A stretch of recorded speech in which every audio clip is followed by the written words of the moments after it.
Пролетни цветя, месец май.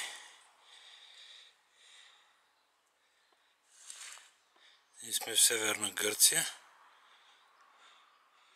пред феномена Пробитата скала, за която има предание, че бездетни двойки трябва да обиколят 3 пъти, за да зачени момичето.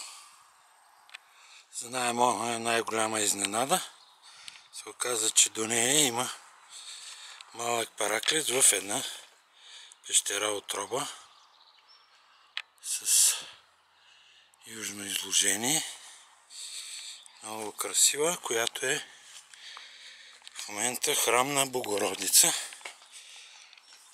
Има иконки и хората се молят.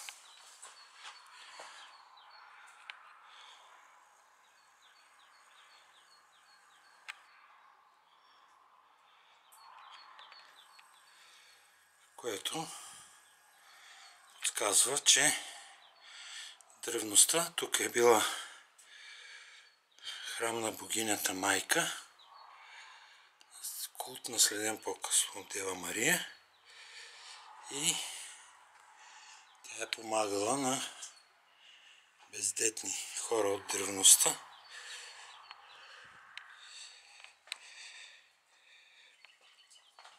да добият свои рожби.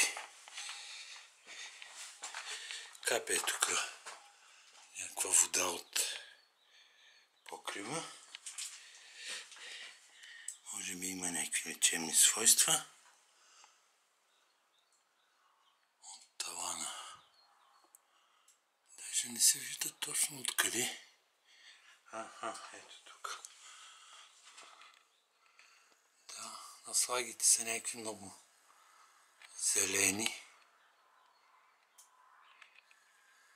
Вижда се капката как се образува и пада.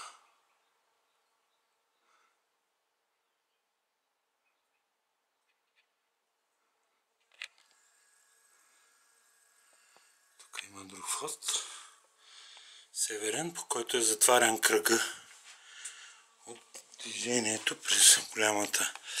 А тук скалата е така излъскана от преминаване, че може би хиляди хора за хиляди години.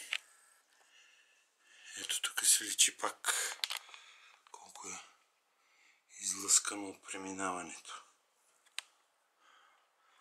Там пак има някакви водни пари. И така. Един чудесен обект за посещение. Северна Гърция, близо до